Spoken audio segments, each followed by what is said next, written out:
Well, hi, I'm Kevin. I'm the president of the Bruin Film Society. This is Priyanka. Here we have the Diggs and Rafael Casal here for a screening of Blindspotting. Thanks for being here, guys.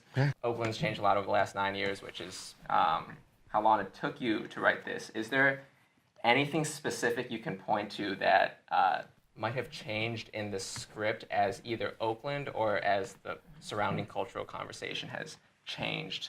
Something that you might have taken differently? What we like to point out a lot is that when we started writing this film was very recently after Oscar Grant was murdered at Fruitvale BART station. And so the Oakland we were talking about was one that was like full of protests. Oscar's face was everywhere.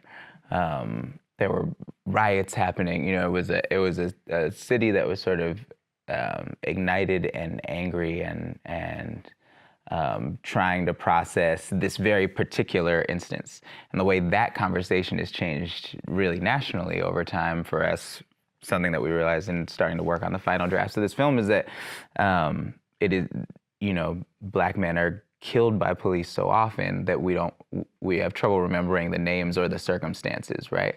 Which one was the one who got like choked out, or was that the dude who thought he was getting tased, but it was like, you know, so you can't keep them straight.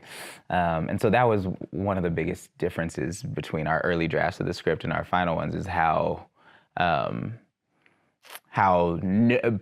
the only person like really directly affected by the tragedy in the film is Colin, who happened to be there to see it, right? That was the only way to feel a real personal connection with a victim. To kind of go off on Oakland changing, I feel like this is a movie where the place is as much of character in the story than the other characters. And I was just wondering, like, how did you make sure you stayed true to Oakland and the Oakland that you guys know, whether that be through music or even just like all the Warriors fans or the Raiders fans? Like, how did you, throughout production and pre-production and stuff like that? We were fortunate that like we had a fair amount of creative control, which was great. I think everybody was on board with the idea that authenticity and sincerity was sort of the DNA of the film, and that we had to make that, you know, the core. But also, I mean, so many of the things that happen in the film are things that either happen to us or happen to people close to us. All the characters in the script are named after people that we know. Not even necessarily that the characters are based on them, but just like literally every touch point where we could give it, you know, any sort of sense of sincerity or real attachment to something that we have an association with in our lives. It just helped us have a sincere entry point for it. So there's scenes where, you know, who it's happening to are totally different in the film, or some of the stakes or where it happened or any of those things, but the core of it is based in a truth of the city. And I think that allows us to be super specific and pull details from, well, if they were in a car, it would be here, it would be this kind of thing at night, we'd be able to hear this much, this is how the speakers would be, this is how, you know, this is how much smoke would be in the car if they'd just been smoking or they hadn't, but, you know, all those little things we can sort of snowball from there as long as it starts from a true place. I think that we just did that throughout the entire film to make sure that at least we could always look at something and go, does this feel real to the place or not? And if it was missing something, we would just push it a little further. And in terms of that authenticity, obviously there are so many different like serious pressing issues that are portrayed throughout the film, like just from cultural appropriation to police brutality to anything like that. But to having those serious pressing issues, ultimately under it, I think there's also a core of just like the vibrant culture of the city.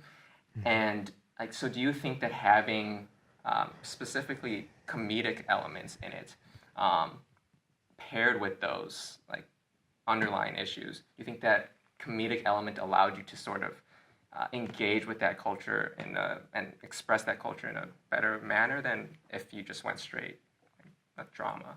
Yeah, well, I think it's, you know, it's not a film about issues. It's a film about these people just trying to live, and what the issues that come up for an audience, I think, are ones that we're all experiencing right now. So that's why you make art, right? As a place to get your ideas off of yourself so we can all look at something else and have a conversation. Sometimes it's hard to talk about yourself.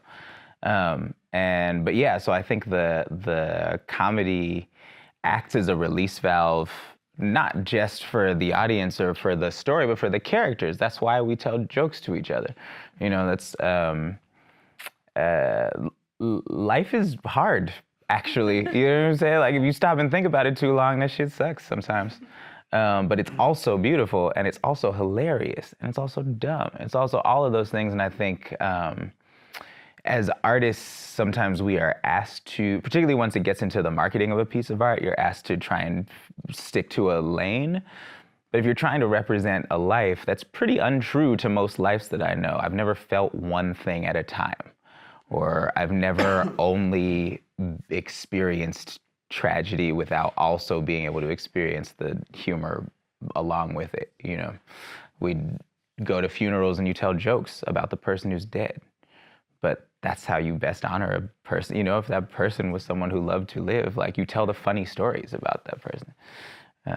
So I think everything was in, like you said, like going back to trying to represent the place accurately and create sort of an honest experience of what culturally things are like. So it wasn't an issue film, but it was just more just raising questions, showing the city for what it is, and yeah, we didn't ignore him. It's an issue world. Yeah. The film is just accurate, and so I think it's what art is best for, is to hold up a mirror. Like, there's just a lot of things. Unfortunately, especially in this country, we have this really bad habit of like never resolving any of the issues, and so we just have a big pile right now, you know. And so to show a movie that is accurate to where the world is at right now, the reflection is, I mean, we got a lot of like unresolved shit. Like, we gotta deal with gentrification. We gotta deal with this gun debate. We gotta, you know, like, these things start coming up, but we didn't sit there going like, and how are we gonna get the gun debate in this? It's just like, there's guns. Let's just not pretend like there's not guns, you know, because there are. Like, the story of like that opening scene that we have with it, where they're in the car, and a bunch of guns get pulled up. That's not a joke. That's a real story, you know. And it's funny to me, but everyone's like, "Oh my God, this is like a statement about guns." It's not. They just have like, this population of people have access to unregistered guns. That's not the movie's problem. That's the country's problem. And that is true of like two charismatic, funny guy. You know what I'm saying? Like, that's just the sort of the stakes of the country when you don't ignore the actual situation that we're in. Like, people who are lovely people are also like people who you want to root for and who are in funny situations are also engulfed in the same debates that we are all engulfed in as a country, right?